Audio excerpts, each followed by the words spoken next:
It's basically impossible to fix something when you can't figure out what's wrong with it. And most people can tell that there's some things seriously wrong with our economy right now. But unfortunately, we don't have a really good understanding of how the economy should work.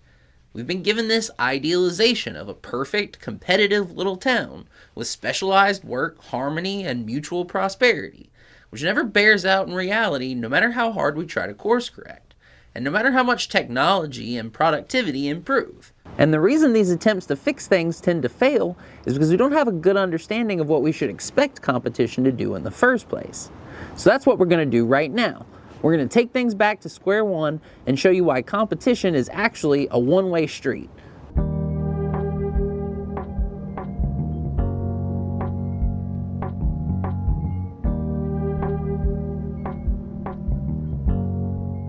Let's start with the elephants in the room.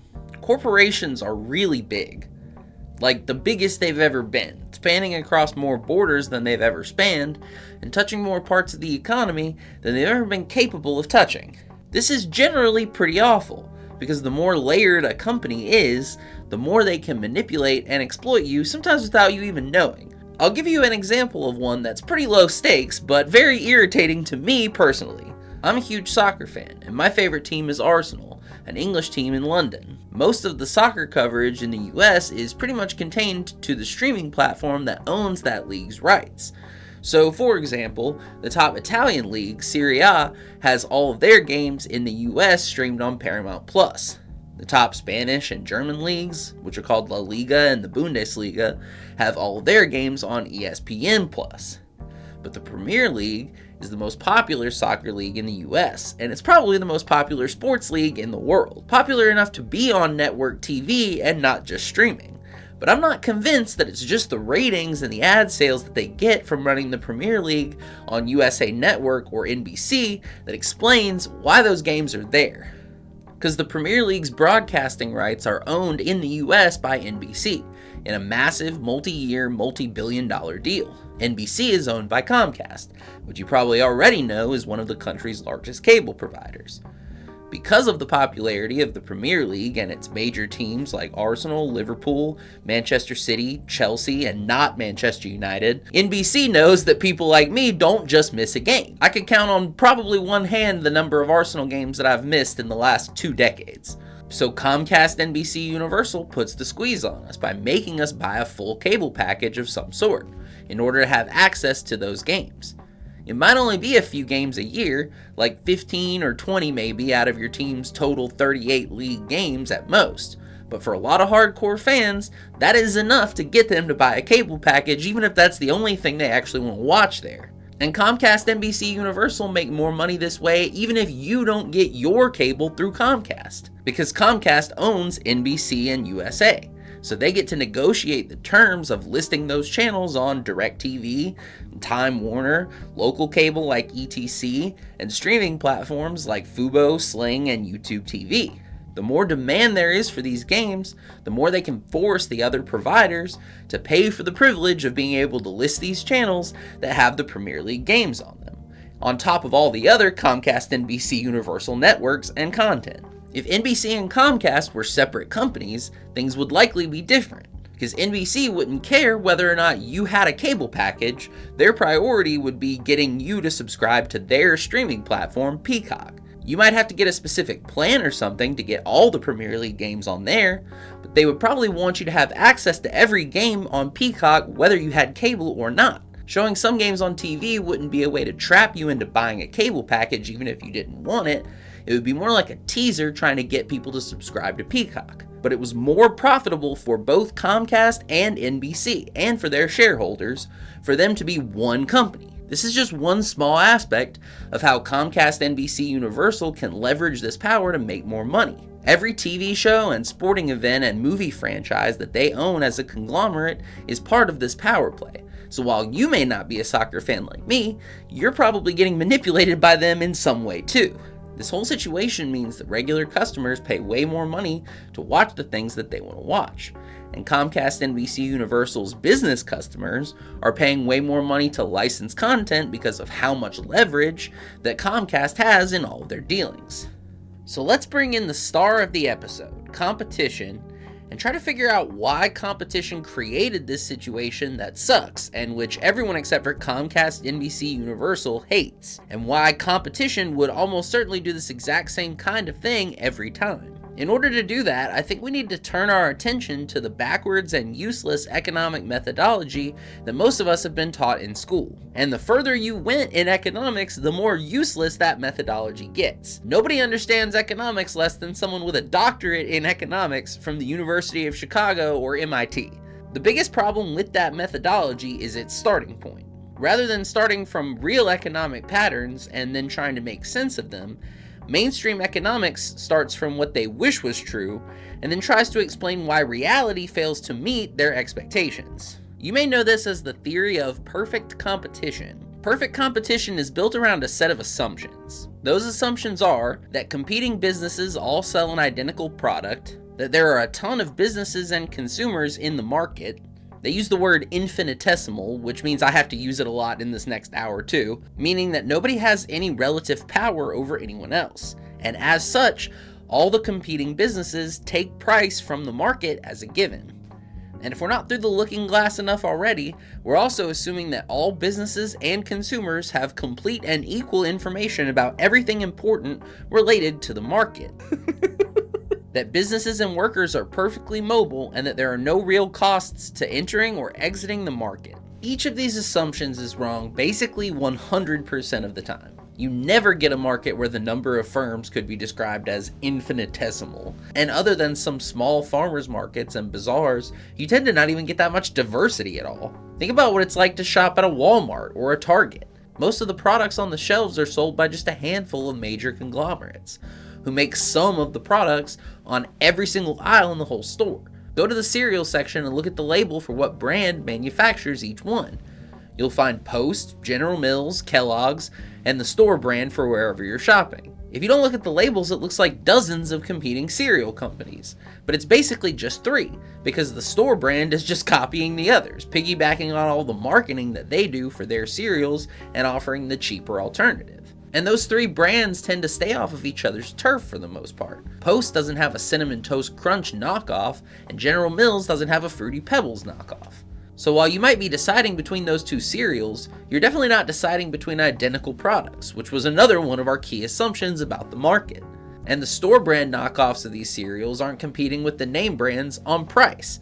Their whole purpose is to undercut the name brand and provide the lower quality, cheap option. And you can go in every aisle of the store and see this same dynamic at play. A small number of companies each selling most of the alternatives for any given product. And a variety of products that are definitely not identical, that fall along a spectrum of price and are only loosely competing with one another. This isn't just slightly off from perfect competition, these are the exact opposite of the conditions that we were told were ideal. And it just seems to get worse from there. I'm not sure there's perfect information about anything in the market or life in general. You probably already know that picking up and moving a business is pretty costly and risky. You aren't even allowed to just move your business wherever you want. All this goes even more so for workers, whose mobility across borders is very restricted, on top of also being pretty expensive and risky. And the barriers to entering the market as a business are often significant. How likely is it that I could really make a cereal to compete with General Mills or Kellogg's or Post when they have massive production facilities and supply chains? Which is where I think we can really start to see how backwards this theory of perfect competition is. It's logical for businesses to scale up, and scale is completely antithetical to the concept of perfect competition. We know that firms can't and won't stay small. It's frankly nonsense to say that they would. Another way of thinking about that infinitesimal assumption is to consider why anyone would want to be a business so weak that anyone could just copy their business overnight. Not just anyone, everyone. Why would we expect an entire market or the whole economy to remain in this state where there are no barriers to entry and everyone could just hop in or out on any given day? And it's not even like this is just bad theory that fails to apply to reality. It wouldn't even be good if this were true. The biggest strength of the economy is scale. There are a lot of reasons why we should want to reduce wasteful and redundant production, like planned obsolescence, which we talked about on Last Half Acre. But for everything that we do produce, maximizing scale so that we get the most efficiency should be our #1 goal. If we made it our mission to create the conditions of perfect competition by force, we would be condemning ourselves to only small-scale production, which would mean making fewer things, making many of them worse, and making them take more time and labor, ultimately costing more. But the fact that these kinds of conditions would have to be imposed by force says a lot about the field of economics as we know it. Whether or not some set of outcomes could come true under conditions that don't actually exist is all navel-gazing, self-indulgent garbage that doesn't matter to literally anyone on Earth other than the nerds who sit around and haggle about jargon with each other. Economics in its current state is not just flawed, it's completely backwards pseudoscience. Let's try looking at things in a different way. Dr. Anwar Shaikh, now retired but formerly the department chair for economics at the New School in New York, developed a framework that he calls real economics. His method is to start with the patterns and data and build our analysis out from there, the exact opposite of what mainstream economics does. And it's not like he just pulled this out of thin air by any means. As an economist, Shaikh has personally had a big impact on trade theory, but most of his ideas are rooted in classical economics, notably Adam Smith, David Ricardo, and Karl Marx, as well as others like Mikhail Kalecki, Joan Robinson, and Piero Sraffa. So rather than being some big new thing, real economics is just a synthesis of all the workable ideas that have already been presented. The dominant branch of mainstream economics is called neoclassical economics, and it deals with its problems by coming up with individual solutions. If we run into some problem and need to explain why the theory of perfect competition doesn't apply, again, we would go looking for an explanation, an excuse, for why competition in reality doesn't match our theory. Their number one go-to is to say that it's the government's fault. They especially love to claim that the government was at fault for making barriers to entry too high through regulations. Complying with regulations can cost quite a bit, especially if you need to buy and maintain certain kinds of equipment. But at the end of the day, this doesn't really change the equation much. Small businesses and cottage industry tend to have very little regulation and oversight. The companies who do mass produce choose to go that route because it's what gives them the lowest costs and the most profits. The regulation they're saddled with is just a cost of doing business at scale. Another of their favorite ways to make excuses for the failure of their theories is to try to pin unexpected outcomes on the bad behavior of people, rather than accepting that the way they theorize behavior is almost entirely wrong. Economists like Richard Thaler have developed an entire branch of neoclassical economics called behavioral economics. And I need to point out how completely nuts the idea of behavioral economics is. Economics is a social science. It is the study of behavior, and that's the only thing that it can be. If you take the commodities out of economics, you're doing psychology and sociology. If you take the people out of economics, you're studying geology and biology. Behavioral economists are telling on their whole field.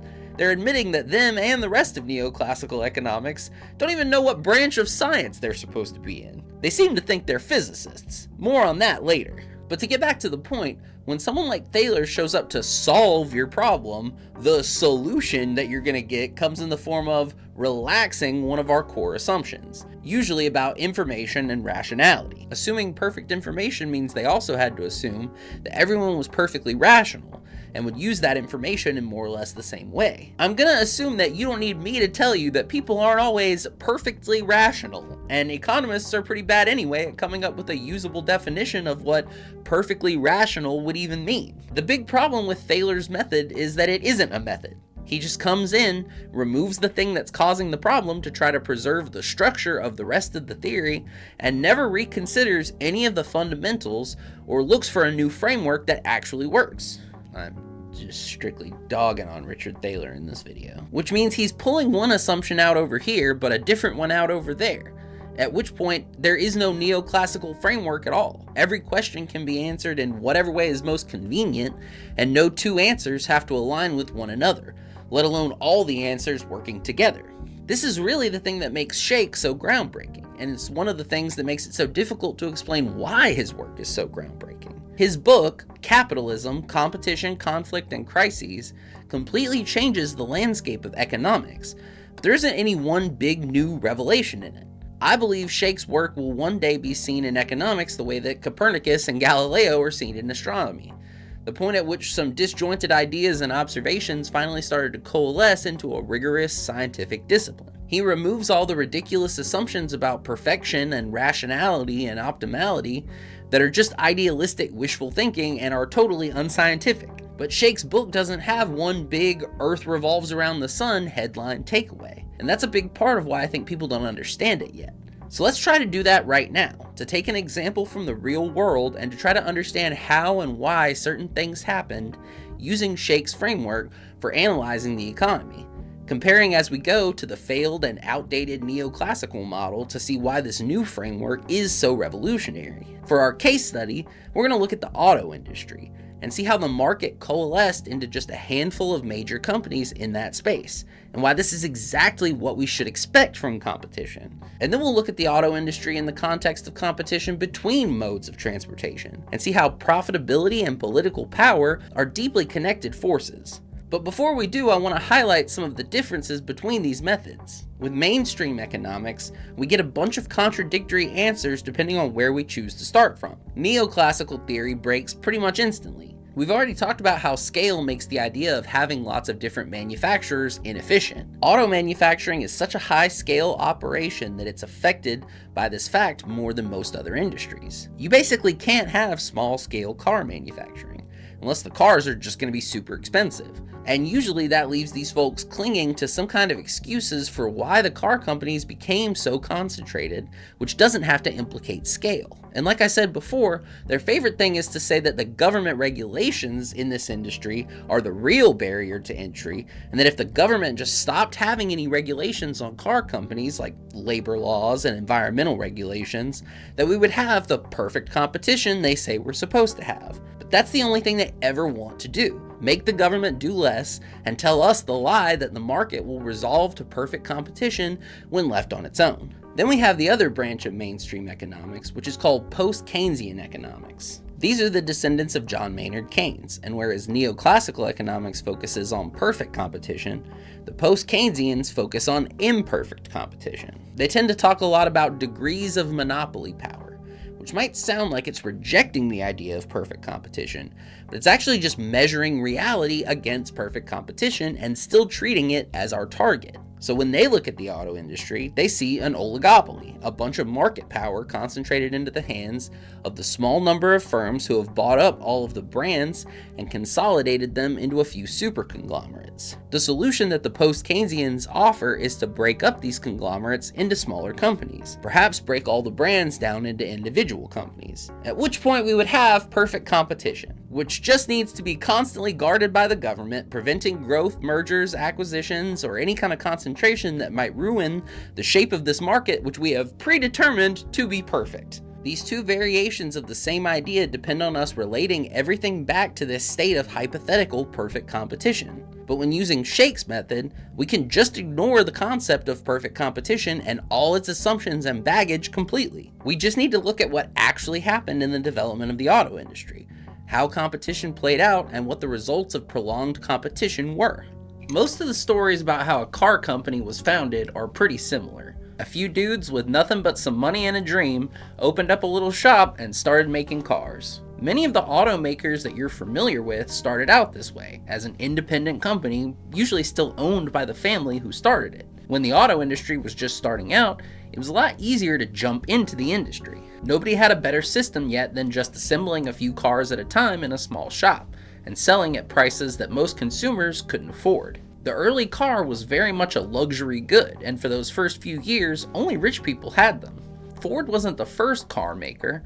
They were preceded by companies like Oldsmobile and Maxwell, though Ford does appear to be the oldest car company still in existence now. Where Ford were pioneers was in scaling up assembly line techniques and procedures that are now the backbone of all industrial production, as every kind of manufacturing has implemented the same kinds of systems that Ford helped develop. This is important because it tells us something crucial about what competition is all about, that goes against those assumptions that are necessary for perfect competition. Competition over products is a competition over production. We tend to overemphasize the products themselves, and obviously the product does matter because you can't sell it if you get it totally wrong. But if you get the product right and can't reproduce it at scale at a cost in line with what your competitors are capable of, you're not going to last. It doesn't matter how great the idea of your product is, it only matters what you can deliver, and that's what Ford's assembly line model revolutionized. The assembly line didn't make Ford's Model T better, nor did it make the Model T better than any of the other cars on the market. In fact, many of the other producers were still focusing on the luxury market, because that's who was buying cars at that point. The assembly line made Model Ts faster and ultimately cheaper to produce. By having the lowest cost of production, Ford could sell at the lowest price, expanding the market to a lower income segment of the population than could previously buy cars at all, which meant that even with lower profits per vehicle, Ford was the most profitable company in the industry.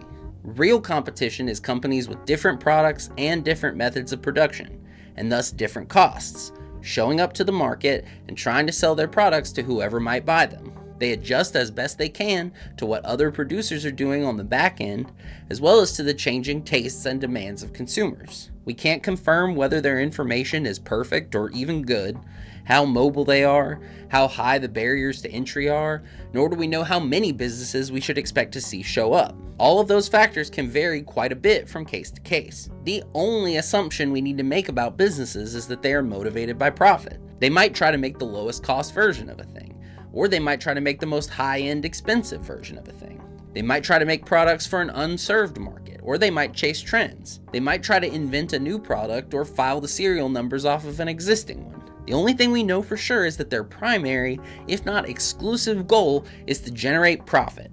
And on the flip side, we only need to make a couple of basic assumptions about consumers. We know that they have personal preferences that are shaped by their own life and culture, but their preferences can also change. People's tastes change as they get older. They adjust to new styles and flavors and trends, and they are affected by advertising. All of which is to say, each person's choices are pretty unique, and our theory needs to be flexible enough to account for lots of different possible choices without having to dismiss people's choices as irrational like mainstream economics does. Mainstream economics uses what they call a representative agent to build their models with. An ageless, cultureless, tasteless, hyper-rational consumer impervious to advertising and to trends. They do this because their goal is to make the consumers in their model totally and solely price sensitive, which means that they have to remove everything human about their subject until they only care about price. Which brings us to our second assumption about consumers. They have a budget constraint. This is really the main assumption of the two, because to the extent that real consumers are price sensitive, it's because they only have so much money to spend. They will sometimes substitute with cheaper products in spite of their preferences, and they will sometimes sacrifice some things or buy fewer or cheaper versions of those things in order to still be able to afford things that are more important to them. Which is why it's so important that we don't erase these preferences completely from our analysis or get too into the weeds trying to explain why any one consumer made some particular choice. Shaikh has a pretty ingenious way of modeling consumer behavior that threads this needle. Rather than try to reduce all behavior down to one variant like mainstream economics does, he includes a variety of consumers with different preference structures. His model includes consumers with different price sensitivities, consumers who tend to conform their choices to those around them, or who try to stand out, and even throws in what he calls a whimsical consumer, whose choices appear to an onlooker to be completely random. In spite of the variations of consumers used in the model, the outcome will always be similar, because the budget constraint dominates everything else. Small price changes have a small impact on consumer demand, and large price changes have a larger impact on consumer demand, which gives us a downward sloping demand curve. The higher the price goes, the fewer people will buy. And using Shaikh's model, we're able to understand this without reducing consumers to robots. We're still capable of seeing how their choices are unique as individuals, and we can still see the pattern that tends to recur over and over in the economy. And we can take our assumption about firms and turn that into a line as well, an upward sloping supply curve. Businesses are profit motivated. So the higher the price of something, the more businesses capable of producing that thing are going to want to bring supply to the market. And together, these lines might start to look familiar. I bet if you ever took high school economics or economics 101 in college, this would have been the first thing your teacher would have showed you. So you might be wondering how I've been ripping into mainstream economics this whole time, but still ended up with that same basic X that is one of their fundamental models. And the difference is all in these assumptions that we've been talking about. Mainstream economics is a house built on sand. They get to more or less the right place on this, downward sloping demand curves and upward sloping supply curves. But every assumption they had to make for their analysis to get things there is completely wrong in almost all cases. Meaning you can play around with their model and hypotheticals all you want, but as soon as you have to take that model into the real world, your assumptions fall apart and you can't actually explain any real economic situation. With Shaikh's model of real competition, we have no problem adjusting our basic analysis to cases from the real world. Our analysis is still totally grounded in the kinds of behavior we know we should expect from real consumers and real businesses, and it's applicable to the kinds of conditions we know we should expect to find in the real world. Shaikh's theory of real economics is built on a concrete foundation. So now we have a foundation for trying to understand the market.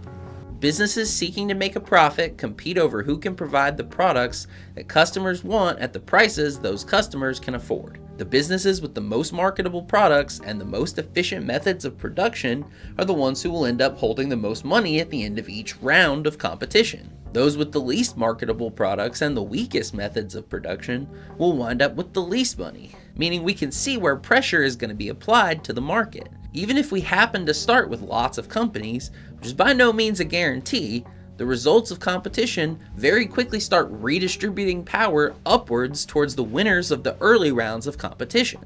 If you and I make the same thing, then we probably use a lot of the same inputs. We buy the same kinds of raw materials. We need to hire workers with similar skills. We use the same kind of equipment, and we want to set up shop at the same kinds of locations, where the logistics are most ideal and where we have the best pool of workers to hire. So if you start falling behind competitively, you're under pressure from multiple angles. You're struggling to keep up with the bills while your rival is making money hand over fist. And they're not just making money faster than you, they're probably looking to expand. And you're taking up the land and the materials and the labor that they need for expansion. So whether they come to buy you out, or they force you into merging with another rival just to be competitive with them, or they force you out of business entirely, all these results are basically the same. As Ford was growing rapidly and developing their assembly line techniques, they were also maximizing their use of capacity, like labor and factory space, maximizing profits and driving the cost of production further down. Other automakers just could not hang with Ford head-to-head at this point. Ford could place the biggest wholesale orders at the lowest cost per unit, and they had the lowest priced cars so they could undercut the other dealers to keep expanding. There were only two ways to compete with Ford.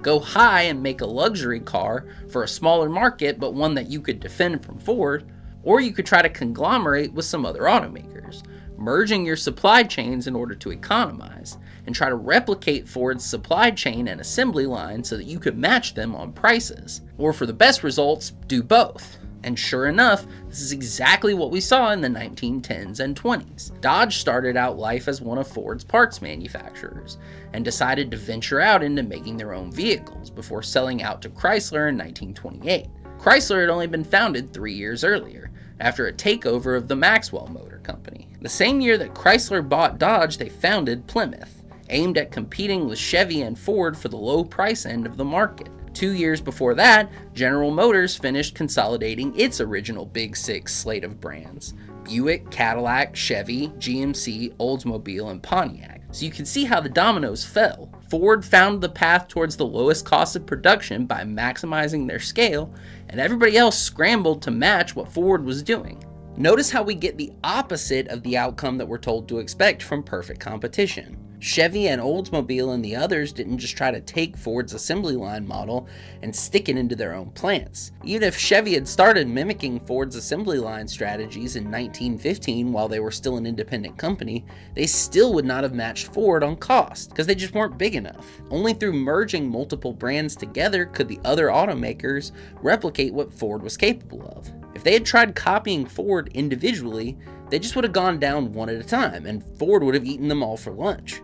That neoclassical supply and demand model is hard to make any sense of when applying it to these real conditions, isn't it? In perfect competition, businesses have to take prices from the market as a given. Does that mean that Ford broke perfect competition by targeting a lower price to take market share away from their rivals? Or would that mean we simply never had perfect competition to begin with? If you're trying to think like a neoclassical economist, everything we see happen in this market becomes some kind of paradox or breakdown of perfect competition. But we can easily understand the logic of real competition here.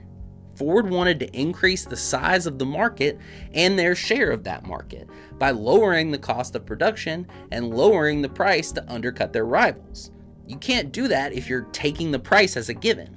And the obvious response from Ford's rivals was to team up with each other, ruining our market that had over a dozen car makers by reducing that number down to 3 major car companies. Once again, this would be a paradox in mainstream economics, a failure that we would have to make excuses for. But within the framework of real competition, it just makes perfect sense. By 1928, Ford had become the global leader in auto manufacturing, and in 1922, they acquired Lincoln, which gave them a foothold in the luxury market. This is the other side of the coin from all those other brands joining forces. Cadillac, Buick, and Chrysler all started out as luxury manufacturers.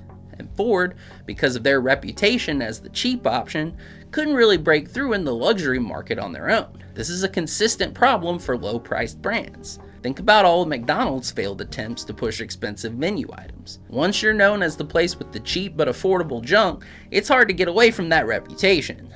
So Ford buying Lincoln to give themselves a foothold in the luxury market is the exact opposite move as Chrysler buying Dodge and creating Plymouth.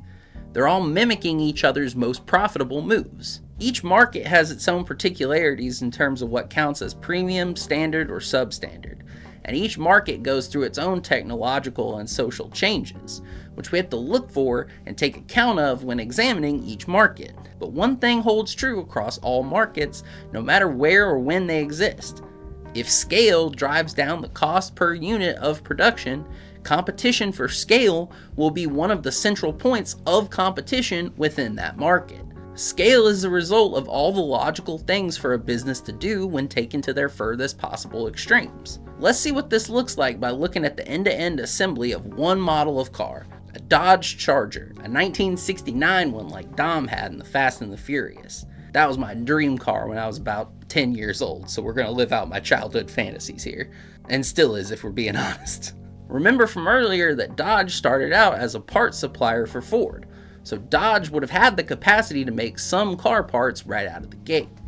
But I bet it didn't go down well with Henry Ford when an uppity parts dealer in Auburn Hills decided they wanted to get into the auto business for themselves. And I can't find for certain that Dodge had all their parts contracts with Ford canceled, but my guess would be by the time they started making their own cars, they were no longer getting many orders from old Fords. So say I'm the Dodge Motor Company. I've got my retooled factories that instead of making parts for Ford are making all the parts I can for my new line of Dodge vehicles. Whatever I can't make, I'm buying from the parts makers who used to be my main competitors. And keep in mind that they all still probably sell to Ford too. I sell fewer cars than Ford, by like a lot, which means my costs are going to tend to be higher per part, because if I make fewer parts, everything I make in-house is going to cost more per unit. And everything I have to buy from those third-party suppliers, I'm going to pay more for per unit than Ford. In any kind of wholesale market, whoever is buying the most almost always gets the best price. Because what's better for the parts wholesaler? Having to fulfill small orders for 12 car companies and 20 different auto parts retailers in order to meet your sales targets? Or having 2 or 3 of each make big enough orders to get you 90% of the way to your sales target? The latter removes a lot of uncertainty. It means you can guarantee your employees enough work and pay the most competitive wages and get the best workers as a result. So you can see the conflict between margins and certainty. Your small customers will pay the highest prices, but they also cost you quite a bit in return. It's a lot less of a headache when a few customers will just buy most of what you can produce, which means as Dodge, I'm going to pay more for each standard part that me and Ford are both buying. And I'm probably paying way more for each unique part that's just for my cars. That price difference starts to get exponential on the unique parts. There's no extra fixed cost for the parts supplier to make me a few more of the standard bolts that they sell to all their customers. But when I'm buying unique hubcaps or fenders, I'm going to be on the hook for the entire cost of setting up production for those items. Being able to buy more of those per order is going to dramatically lower my costs for those items. So I have all the parts to assemble my 1969 Dodge Charger, and since Dodge is a standalone company in this scenario, I've paid significantly more for every part that's going to go on this vehicle than Ford paid for a comparable car. Now I have to train my employees on how to assemble this particular vehicle correctly. There's a chart that I found in Anwar Shaikh's book that shows how productivity fluctuates across shifts in a factory that I think will show you what the issue is. Even in jobs where workers have the same routine every day, productivity still comes in waves. When you first get to work, it takes you a minute to settle in and get into the flow of the day. Your productivity rises and peaks, work starts taking a mental and physical toll, slowing you down, and your productivity falls before you eventually clock out and go home. And that makes sense. People aren't machines. Our productivity fluctuates, and as Shaikh shows us, factory productivity data proves that these fluctuations tend to follow certain patterns. And we get a similar long-term pattern for a full production run of a model year of a car to what we see on any given day. The first day of assembly on our 1969 Dodge Chargers will be the slowest day of production of the whole run, almost without a doubt. The instructors are likely going to be on the floor walking people through the process. The crew might make a mistake or two and have to redo something, or best case scenario, they just do everything more slowly than they eventually will do it. Day after day for months, the crew will come in and build these Dodge Chargers, getting faster and faster until eventually the production of this model year ends, at which point the crew goes back into training to learn what's new on the 1970 Chargers, and they go back into the learning part of the curve. The more different vehicles I have and the smaller my runs of each year and model of car are, the more times I have to retrain production crews each year, and the more of those low-end productivity periods I wind up with. And this shows you what's so potent about Ford's Model T. When you're running basically identical production on one type of car for years and years without changing much, if anything, you're pulling up the low parts of that productivity curve. Then we have to get these cars out into the world, and there's two big elements of that. The logistics of actually getting the car out to the dealership for someone to buy it, obviously. We also really need to figure out how to convince someone to go to our dealership and buy this car in particular. If I'm Dodge by myself, that means I have to open up lots of Dodge dealerships and manage a fleet of trucks to deliver all these Dodges to those dealerships. And then I have to run advertisements on TV and radio and put up billboards telling people how sleek and dependable and powerful these Dodge vehicles are. Oh, it's got a Hemi in it, but you have to compete with Ford, who has more dealerships and more trucks and a lower cost of shipping and a bigger advertising budget. Advertising tends to have the same kind of sweetheart pricing as wholesaling. The more you're willing to spend in total, the lower your price per unit. In this case, the price per minute of airtime tends to fall. You can easily see how much I can improve on every single one of these fronts by taking Dodge, Chrysler, and Plymouth and sticking them together as one company. Instead of 3 teams designing 3 fleets of cars, I merge everything into one big design department. That lets me turn the design process into an assembly line too, because then I can have some groups doing concept design while others are focusing on the engineering and part design. In particular, I want one group within my design team looking critically at each model to see how many parts we can use on as many of our models as possible. Interchangeable parts and designs means bigger part orders, and it means I can train and equip my assemblers on multiple models at the same time. The Dodge Charger and the Plymouth Roadrunner were sister cars for this exact reason. Even though they're technically separate cars, the production crews can easily be cross-trained on both vehicles at the same time, which pulls that productivity curve up for both models and all those assemblers working on them. As one big family of brands, we can share dealerships, meaning I can get away with fewer but larger dealerships that lower the size of my sales force. Shipping is economized because if Dodge and Chrysler were separate, they'd still both have to ship to a dealership in Tacoma, Washington, and they'd both have to run trucks back and forth from Detroit to keep that Tacoma location stocked up. By closing one of these dealerships, plus adding 2 new makes to the remaining dealership, I could load all those vehicles on the truck together in Detroit and have more efficient deliveries more often. And to try to match Ford's marketing budget, I can negotiate my ad deals with marketers to split time between my brands, getting the same price per minute of ad time or close to it as what Ford gets. Almost everything a business does is scalable to some degree. Using scale to lower costs and raise profits is one of the main things driving what decisions a business makes.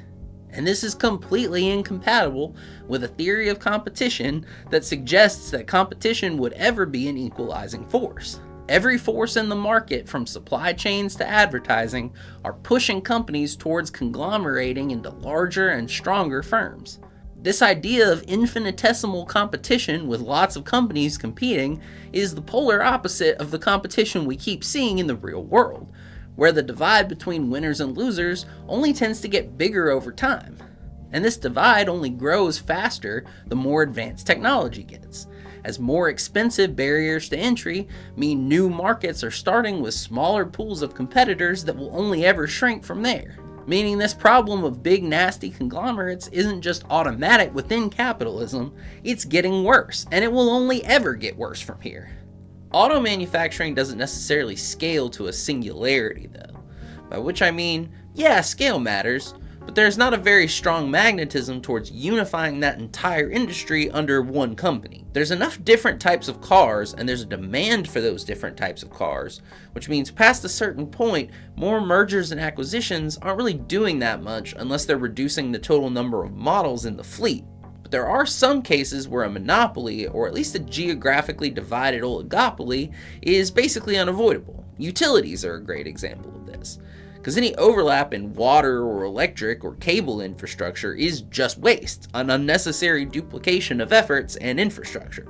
The companies in the market will recognize this and try to buy out or eliminate one another, or collude to stay off each other's turf to avoid having this waste. But we can actually stick to transportation for a good example of what this looks like too. And it gives us a great way to tie in another very important factor in the patterns we see in markets: the relationship between businesses and the government. When I brought this up earlier, it was to laugh at the neoclassical economists for basically always blaming everything that's wrong with markets on government interference in the market, especially regulations. But there is a kernel of truth there. The problem for mainstream economists is that it points to businesses being the problem even more so than the government. Because it takes two to tango, and while the government can corrupt itself, when most of the wealth in society is private, business is where most of the corruption is going to tend to come from. And the consequences of that can become so deeply embedded in our society and economy that we eventually forget to consider why we even do things a certain way. It can leave us thinking that certain outcomes were inevitable and not the result of plans that could have been avoided if we had taken action.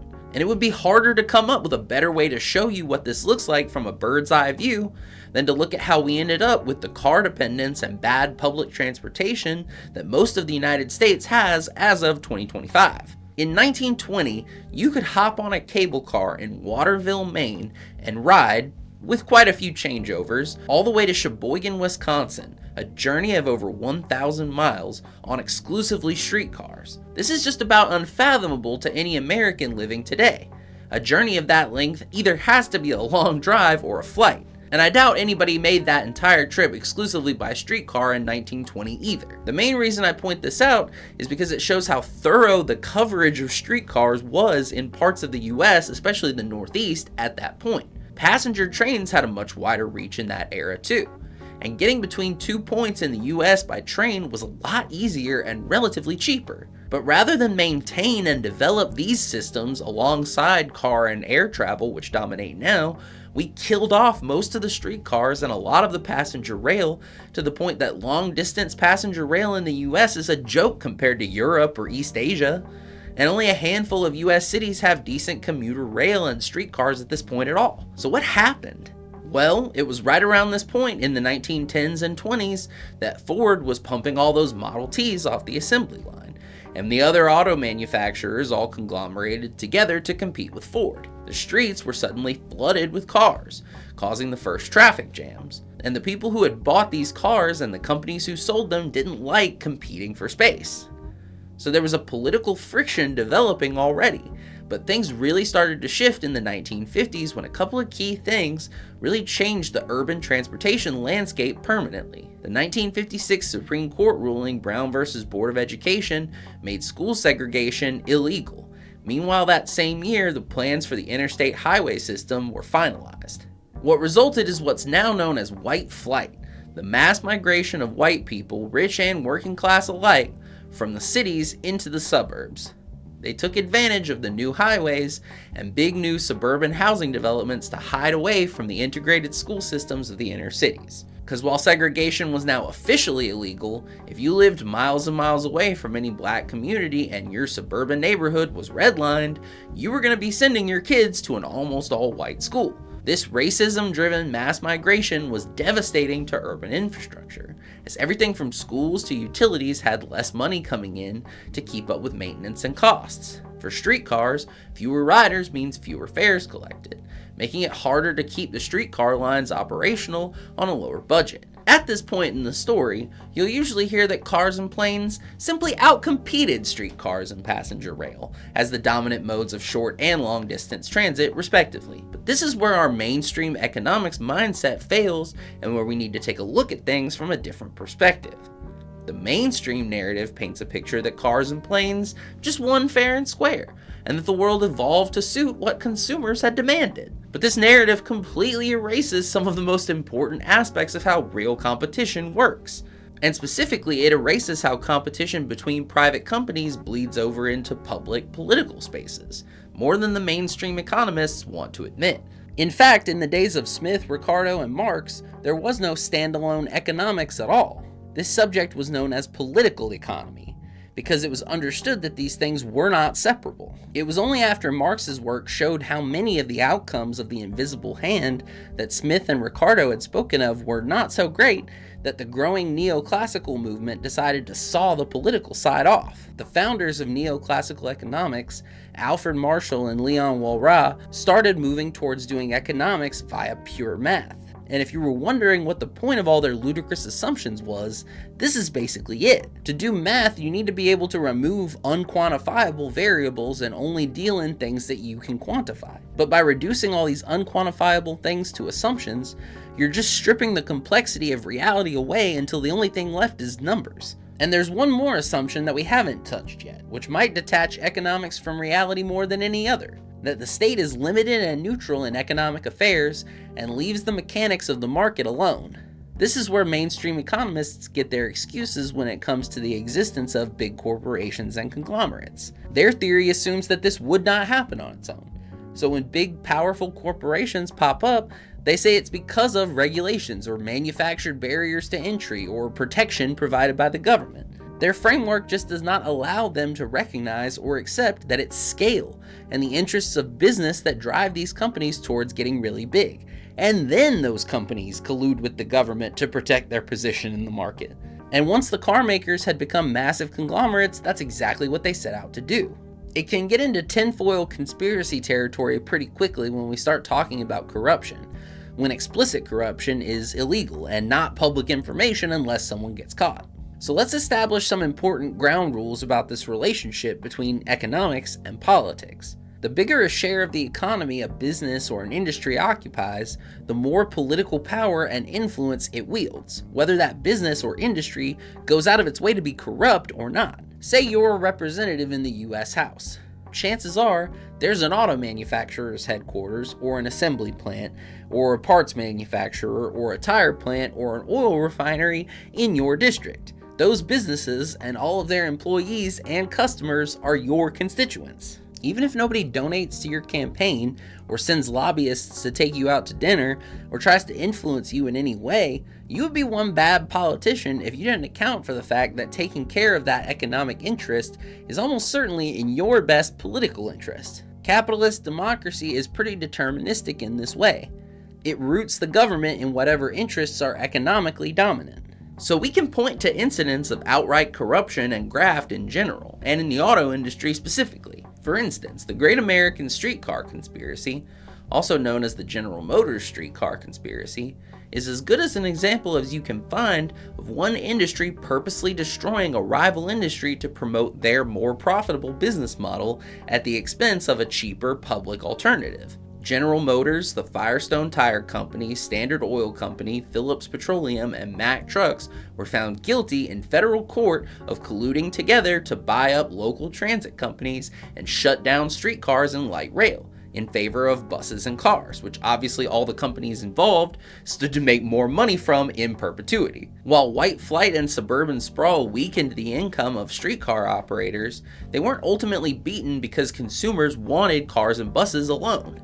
They were beaten because the companies who sold cars and buses gained economic and political power over the companies who sold and operated streetcars and trains. You can only sell the big hardware for mass transit, like the vessels themselves and the construction of lines, once, and after that, all the income in that industry comes from relatively small fares.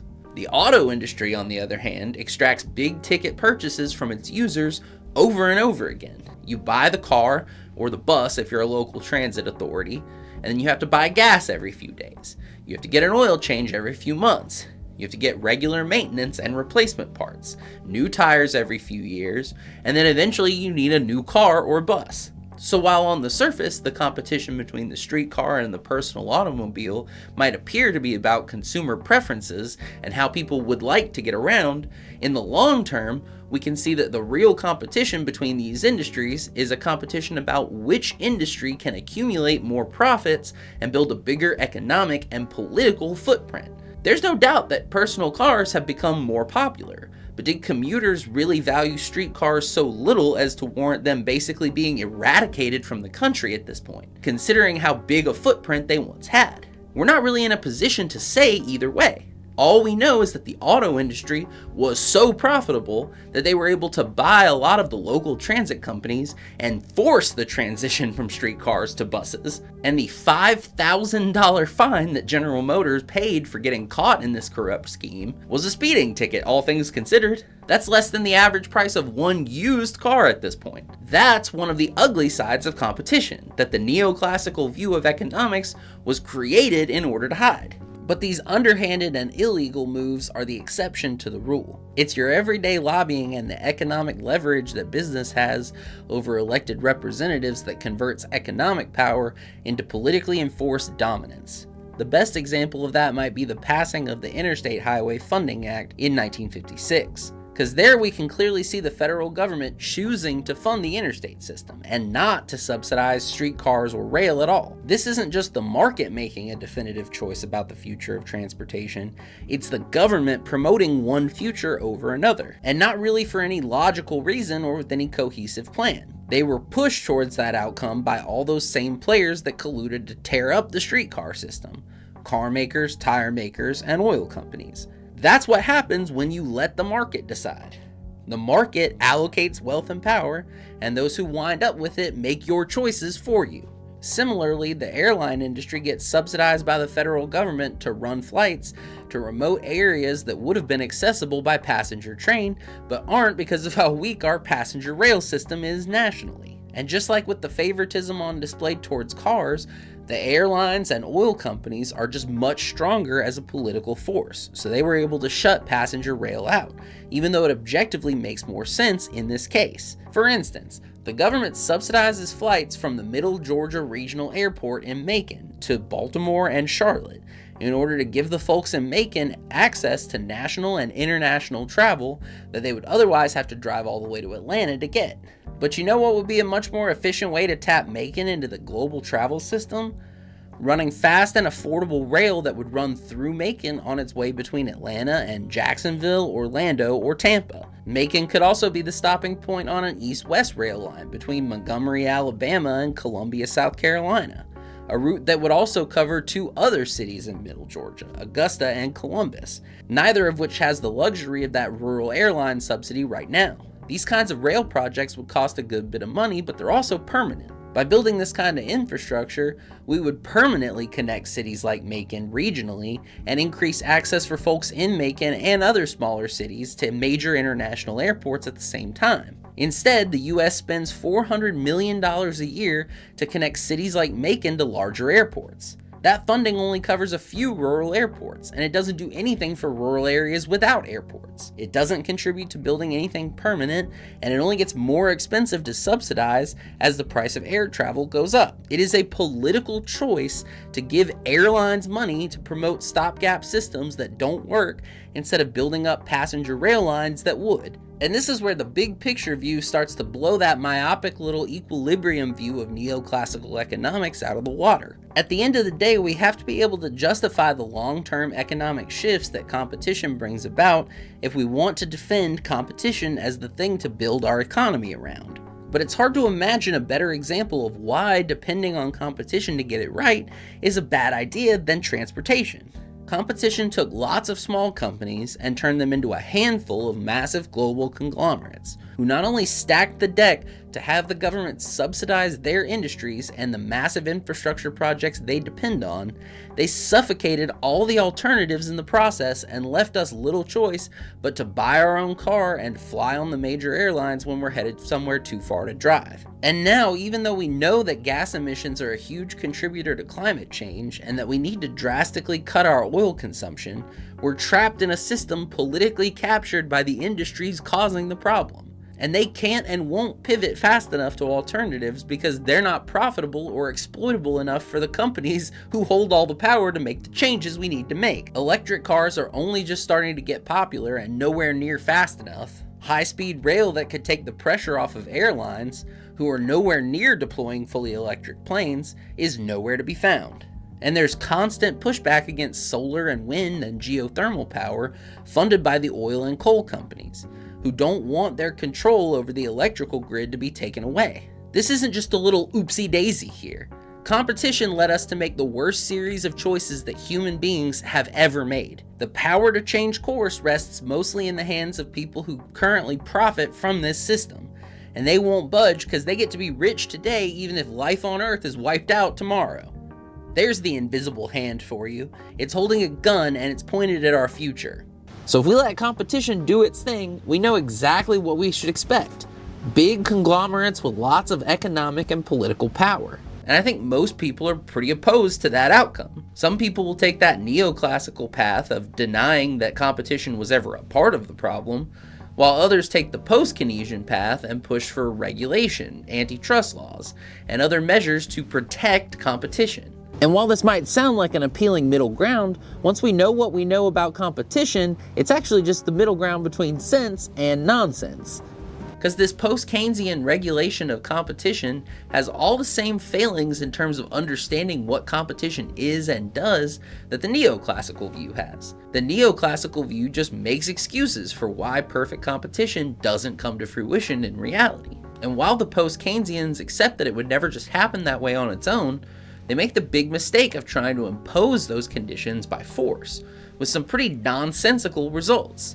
It's one thing to look at a space where there's a potential for meaningful choices and to take some action to protect that spectrum of choice. But the post-Keynesians will just as soon apply their same logic to things like utilities and logistics, spaces where there's no real way to have a meaningful choice without massively wasteful overlapping of systems. My favorite example of this comes from the UK, where they have a private monopoly as the natural gas distributor, with competition in the forms of basically a bunch of payment portals. You pay for the gas plus a markup to whoever owns the website where you pay your bill, just so they can turn around and pay the gas monopoly on your behalf. None of these websites can really do anything differently from one another.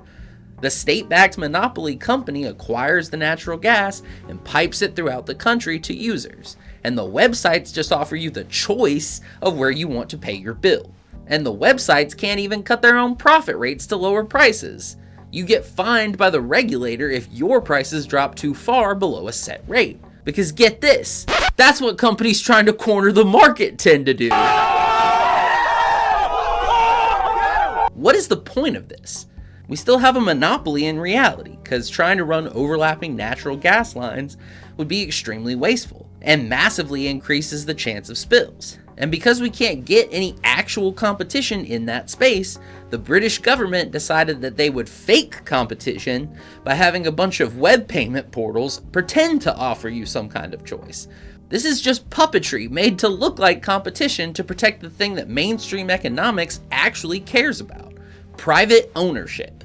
Throwing out scale to protect private ownership is like throwing out the baby and keeping the bathwater.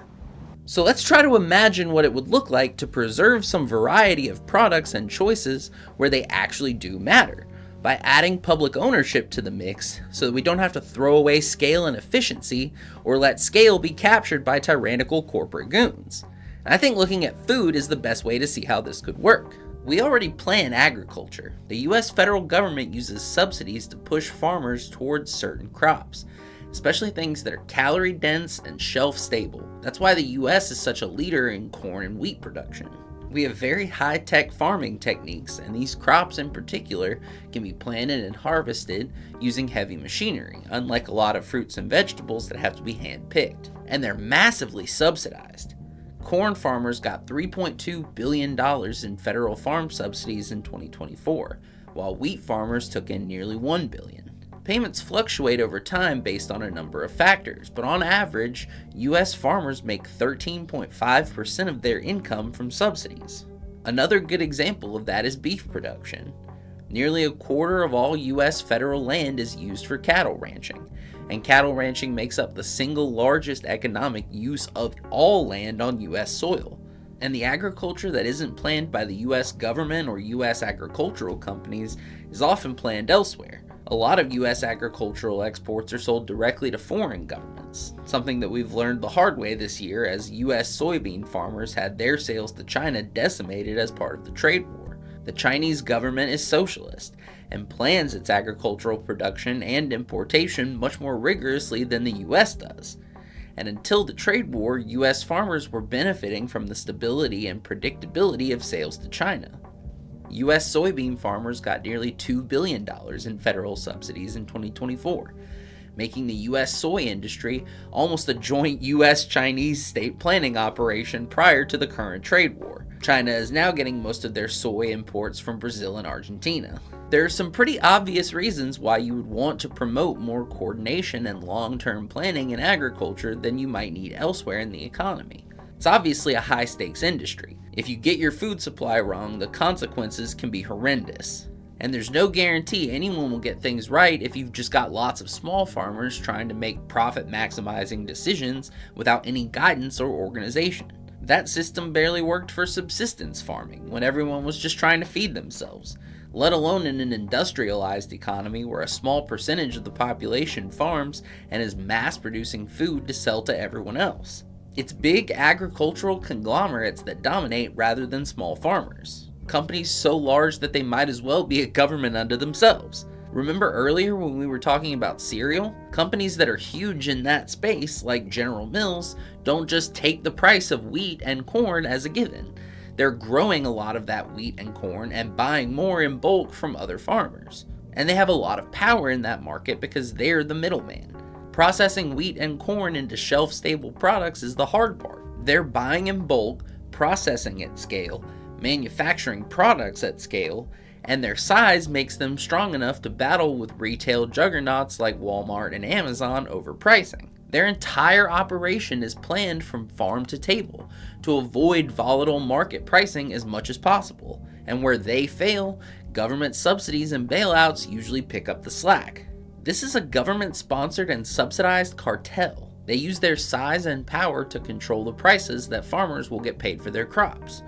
They fight to control the wages that their workforce gets paid, and they fight with the retailers over what the price of their wholesale orders will be. No invisible hand here, it's just the iron fists of conglomerates pounding on anyone standing in their way. And with no real risk of failure either. You think the government would just stand back and let a company like General Mills or Nestle or Dannon go bust? They get all the benefits of state-level planning, price regulation, subsidies, and stability. They get all the profits for themselves when times are good, and when their backs are against the wall, Uncle Sam and the EU would bail them out with no, or at least very few, questions asked. The only thing that would really be different if the agricultural industry was run as a big public utility is that the prioritization of profit would be taken out of the picture. We could refocus the industry on producing less expensive fresh fruits and vegetables that are healthier, and hopefully make a dent in reducing some of our diet-driven health problems. Things like corn and wheat and beef are prioritized by the food industry because they're high-yielding and profitable. And because the way our food industry has developed has made the same people who control the supply of corn and sugar the same ones who are selling you the oversweetened cornflakes. they're going to push you towards whatever is most profitable for them to have you eat. And that's the number one problem with the American diet in a nutshell. Under public stewardship, we can maintain a balance, keeping corn and wheat products abundant enough to promote global food security, while doing more to subsidize fresh fruits and veggies to balance out our diets. And that's what I think makes food such a great example of why separating the spaces where we want scale from the spaces where we want variety is so crucial. Without putting up barriers, scale tends to crush the spectrum of possibilities down to only what's beneficial to the owners of that scale, leaving everything else to be underproduced and overpriced. But by separating them, we can force scale to serve the interests of variety, and in doing so, create much more opportunity for diversity and variety in the places where we really want it and benefit from it. I know I seem to wind up talking about McDonald's in every single video I make, but I think this time they're actually more relevant than usual. Because there isn't really a good reason to have large chain restaurants. Chains are just copying the scale and economization tactics of other industries. We could live in a world where most restaurants were their own unique thing, with their own menu crafted by in-house chefs and their own distinct ambiance. Instead, we live in a world that has more than 42,000 McDonald's locations, mostly because McDonald's cracked the code first in food that centralizing your supply chain gave you the lowest possible costs, setting you up to have the lowest prices and to corner the market.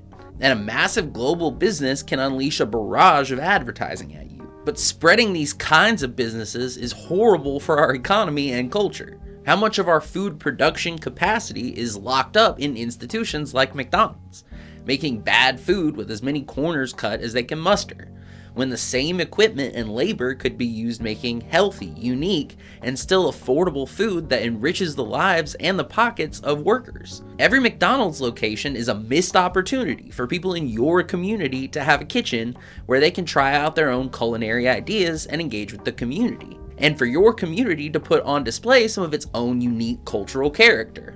This is where we should want competition, for people to experiment and see what works, taking bold risks that sometimes fail, but that can change the world when they succeed. You know how certain places have their own special kind of burger, like a smashed burger or a chopped cheese? Or how you have New York style and Chicago style and Detroit style pizza, New England and Manhattan clam chowder? A lot of these styles and varieties of food were being developed 50 to 100 years ago, before corporations went into acquisition overdrive. As a small restaurant, there was a big incentive to put your own spin on a recipe. That was how you could stand out in a forest of signs and advertisements. Don't get me wrong, there was still a lot of low-quality trend chasing, and there probably always will be. But without any big restaurant chains and conglomerates to roll things out from coast to coast, trends were more able to pop up locally and regionally, and then get spread nationally or even internationally, before being spun into local variations as they went. But for all the reasons we've already discussed, big multinational restaurant groups work backwards to develop their products. A real chef thinks about the customer, about their experience and the quality of the food, about what's in season and what's in fashion, about how to create something unique and new. It's a labor of love. A real chef needs to make money, but they want to be recognized for contributing something worth remembering to the culinary scene and to their culture and community. McDonald's worldview is almost the exact opposite. They look backwards at their supply chain. They determine what ingredients they can get the best deals on from their suppliers and what items they can make the highest margins on. Then they price their menu to drive you towards their profit centers and bombard you with advertisements for those items. McDonald's McRib is the best example of this.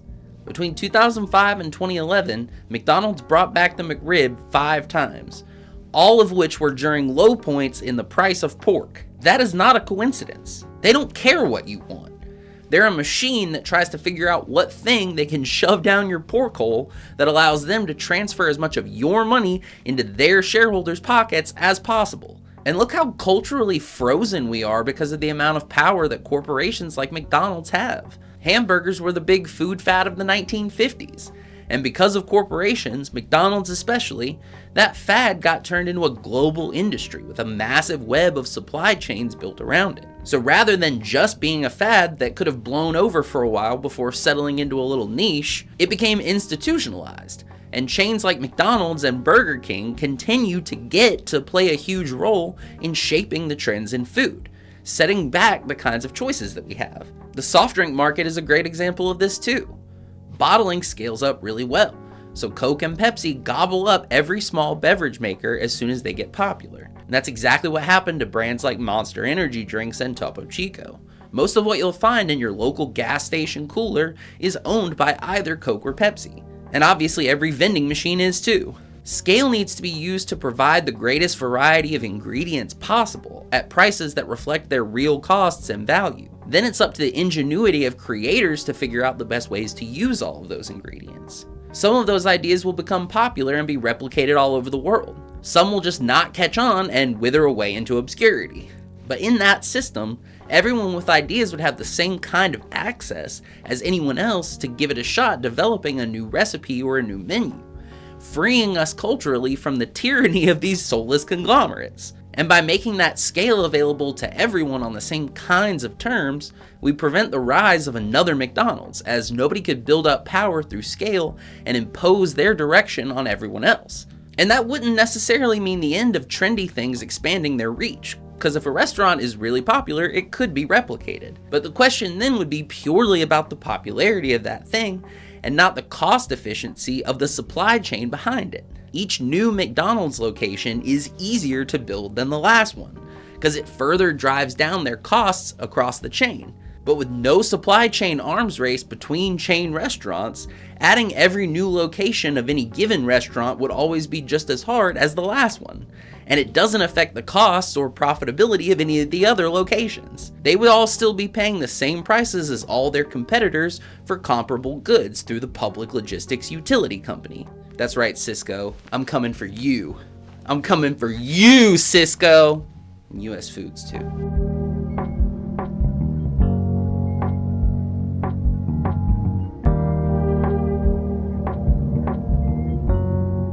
And I know that just talking about central planning here has probably made some of y'all break out in hives. But once we accept that markets are not self-regulating and that they don't give us perfect or even good outcomes, what choice are we really left with? We can either let them do their thing, which is to concentrate more and more power into the hands of market winners in the name of letting the market decide, or we can accept that we almost never like that outcome and approach things differently.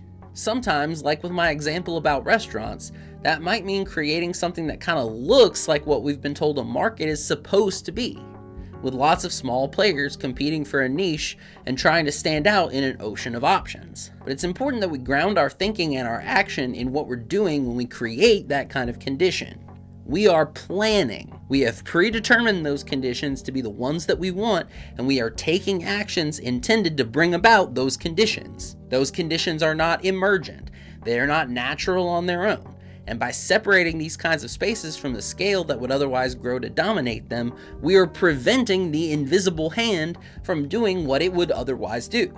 We cannot make the same mistakes that previous generations have made over and over on this issue, which is to take action against the determinative outcomes of the market while continuing to think that this time was just a mistake or an aberration, that the market should still usually do that other thing that we actually just wish it did. So if you want to continue to defend this system, I challenge you to be real with yourself and with the rest of us about what that system actually does. There's one more corner of economists who I haven't really talked about here yet, and those are the Austrian economists. And while I disagree with them on a whole hell of a lot, I will give them one thing, and that's that a lot of them don't make this same mistake about what competition really does. They'll tell you that it's good that the market redistributes capital upwards towards the most profitable businesses and the people who run them. They argue that those are the people and businesses who know what's best to do with all those profits, and that we should let them hold all the keys to all of our futures, that that's what's in our collective best interests. So I totally disagree with them about whether the outcome we're describing is good or bad, but at least we're grounded in the same basic reality about what effects market forces are actually having. It's time for mainstream economics to catch up. Perfect competition is a fantasy and nothing more. I've often heard it called a standard theory that just needs to be applied to a given case. But as we saw, every single one of the assumptions is wrong, most, if not all, of the time. What kind of standard theory can't even get things right in some simple cases or on some basic level? For example, in physics, we can look at the atomic orbital model as a kind of standard theory for atomic theory. We know that it has some wrinkles and that it has to be applied on a case-by-case basis. For one thing, this model can't identify electron orbits around the nucleus of an atom with certainty. Instead, it predicts the probability of electrons at any given point around the nucleus on any given observation. We know that electrons orbit the nucleus of an atom, but because of the difficulty of measuring and observing atomic phenomenon and the amount of variables at play, the best our standard theory can do is give us a probability table and a prayer. This is such a famous paradox that you probably know about it even if you didn't realize it. I'm sure you've heard of Schrodinger's cat, the cat that is both dead and alive until it's observed.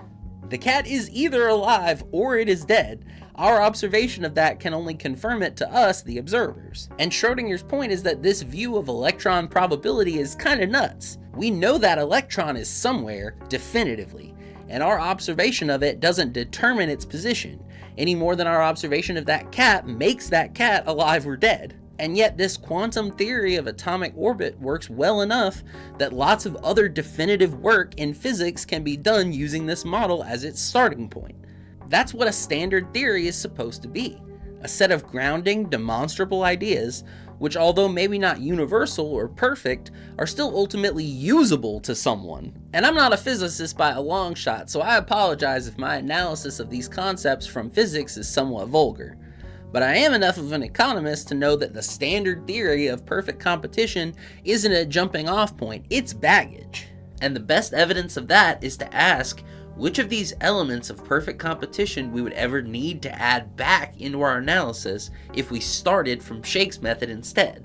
The answer is absolutely nothing. You can never just throw away the atomic orbital model completely, because we know atoms have a nucleus, protons, neutrons, and electrons. We wouldn't have atomic energy or atomic bombs if we were wrong about this. So as a physicist, you can improve our understanding of aspects of this model, but you can't really change its fundamentals. So what does it say if every component of perfect competition can be thrown out in favor of a different method that makes all of its assumptions irrelevant? And that after we do that, nobody will ever need to think about any of those assumptions ever again. Rather than giving us a method to use to analyze the real world, it throws us straight into apologetics and excuse making. That's the opposite of science. That's basically religion. I brought up the early neoclassical economists, Marshall and Walras, and that's more or less their impact in a nutshell. They turned what had been developing as a behavioral, social, and political kind of science, with all the limitations that those kinds of science have, into a kind of metaphysical and mathematical game. To say that it fails as science is almost missing the point. By creating an idealized alternative reality called perfect competition, and then chastising consumers, businesses, and the government for their sins against theory, it's working exactly as it was intended to. And when putting things in historical context, it makes a lot of sense why they decided going in this direction was the easy choice. Smith and Ricardo kicked off Western economics by developing the ideas we now know as the invisible hand, theorizing that the market worked to shape outcomes in a way that no one person or entity could plan. But especially in the case of Ricardo, the results of the invisible hand at work were thought to be almost all positive, evening out economic imbalances and making things better. Then Marx comes along and flips those ideas on their head. He said the outcomes of competition aren't necessarily or even usually good, that it leads to concentration of wealth and power, and that it's full of contradictions leading to crises and overcorrection, the damage from which is pretty severe. And economists saw this play out during the two big economic crises of the 19th century, the depressions of the 1830s and 40s and of the 1870s and 80s. Marx and Engels were around to experience the first one, and they learned a lot from it. And then they predicted the second one using the method that they developed from studying the first. We've talked about this on several of our other shows, namely overproduction and the tendency towards falling profits. Because when companies are chasing lower prices through scale and trying to suppress the wages of their workers to maximize profits, they wind up short-circuiting the economy. Businesses need workers to buy what they produce, but if they don't pay them enough wages to do so, you get a crash. And that was the big cause of both 19th century depressions. And it was during that latter depression that Marshall and Walras were doing all this pure math-based idealism and creating the foundations of neoclassical economics. Of course they weren't trying to do science. Science would have been having to accept the reality of the crisis that was all around them. All they were trying to do was take the growing animosity against market economics and the rich people who benefit from it most and flip it around by saying that the nature of the market is actually perfect and infallible. Anything but let the blame fall squarely where it should, on the people with real power in the capitalist system. And the level of concentration of economic power in corporations in the late 19th century looks almost quaint compared to the massive globalized power that modern corporations have. The economic pseudoscience of Marshall and Walras has only become more crucial to business, the more powerful they've grown and the more severe their crises have become. The preachers of this gospel in the 20th and 21st centuries, people like James Buchanan, Milton Friedman, Paul Samuelson, Gary Becker, and Richard Thaler, all Nobel laureates in economics, mind you, have continued to take this mathematical metaphysics further down the rabbit hole. They use more and more sophisticated algebra to obscure the fact that the fundamentals of their analysis are dead wrong about damn near everything back to front. People aren't molecules, but that would probably come as a shock to you if you spend all your time looking at mainstream economic modeling that almost exclusively uses hyper-rational, utility-maximizing agents operating under entirely idealized conditions. The chasm between them and reality is so wide that some of the Nobel winners in economics got their prizes for pointing out things that are probably obvious to you and would only be groundbreaking for the delusional economic theologians in academia.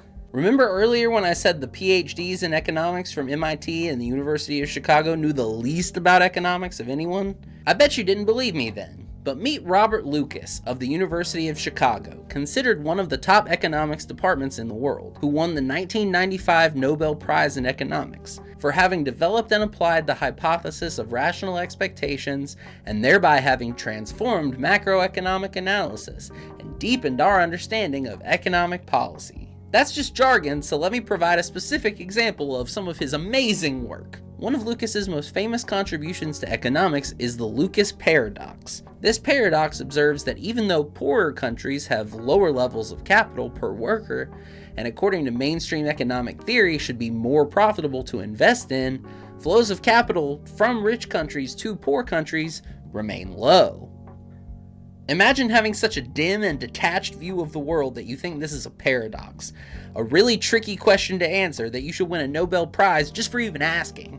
Obviously, the Western bourgeoisie don't want to just hand the Ghanaian bourgeoisie power over advanced technology that can make them rivals in the most advanced parts of the economy. But they're also pretty hesitant to even invest in lower tech industries. An advanced industrial sector in Ghana would become a rival to companies like Nestle and Cadbury, who make a fortune in the Ghanaian cocoa industry, which is one of Ghana's biggest export sectors. These kinds of hard labor sectors, like agriculture and mining, are brutal in the developing world. People have few educational opportunities, and they're not easily able to relocate even within the country, as their cities don't have a ton of work opportunities either, especially for the uneducated. If you live near a cocoa or a banana or a coffee plantation, or a cobalt or a nickel or bauxite mine, that's probably your best and only economic opportunity besides subsistence farming, and this is not by accident. Western money is heavily invested in the economies and governments of the so-called developing world.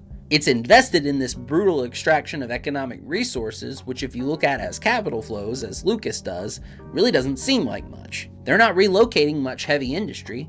They're mostly just buying up land and hiring overseers to put the squeeze on local workers, including children and enslaved people, sometimes both, to extract those resources as cheaply as possible. Of course, these companies and their investors in the West don't want anyone else to come in and set up a thriving industrial sector and the improved education system that would come with it to draw their workers away and make their extraction of resources more costly. Anyone who thinks this is a paradox is a fucking idiot. There's really just no other way to say it. This is a system working exactly as it was intended to. Only mainstream economists in their delusional theoretical daydreams think there's anything inexplicable going on here. The only reason for mainstream economic theories to exist at all is to take the messiness, inequality, conflict, and crisis of competition and reduce it to something so clean and equitable and peaceful and pacified that you won't challenge or criticize the real thing out of respect for its idealized shadow. And it's past time we threw this kind of thinking in the garbage where it belongs. I want to end on this quote from Frederick Engels that I think really nails how the strength of planning and cooperation is our species' greatest asset, and how backwards this obsession with competition in economics is. With mankind, we enter history. Animals also have a history, that of their derivation and gradual evolution to their present position. This history, however, is made for them, and insofar as they themselves take part in it, it occurs without their knowledge or their desire.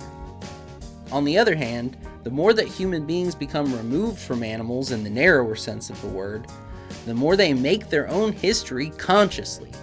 The less becomes the influence of unforeseen effects and uncontrolled forces of this history, and the more accurately does the historical result correspond to the aim laid down in advance.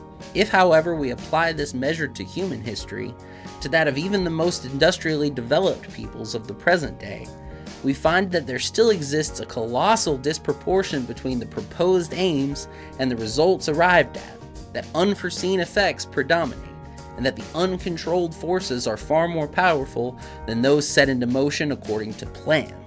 And this cannot be otherwise as long as the most essential historical activity of men, the one which has raised them from bestiality to humanity, and which forms the material foundation of all their other activities, namely the production of their requirements of life, that is today social production, is above all subject to the interplay of unintended effects from uncontrolled forces, and achieves its desired end only by way of exception, and much more frequently the exact opposite.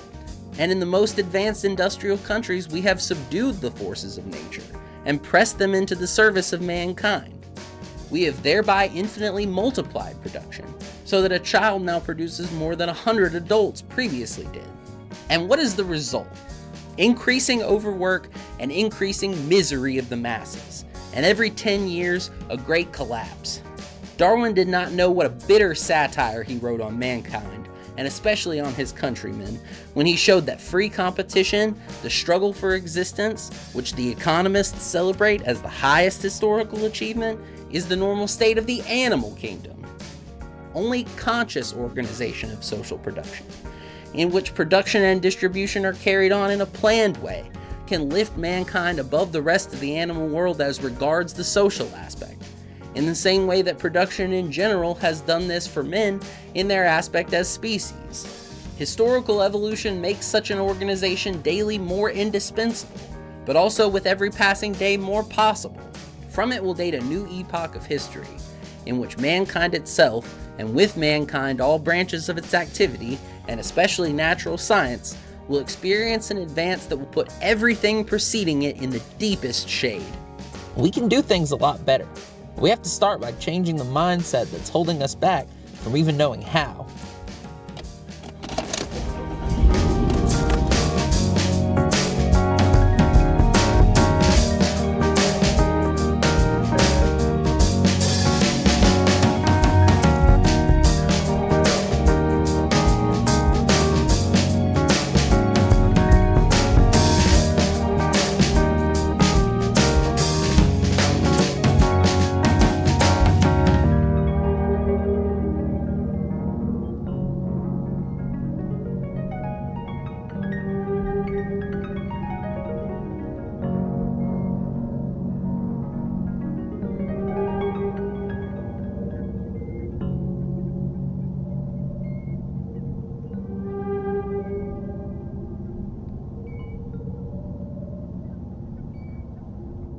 This has been a presentation of New LJ Television. Visit us online at newlj.tv. Carmine Berzado. What kind of asshole puts ketchup on a hot dog? A child, Richie. Yeah, child asshole. Yes, chef.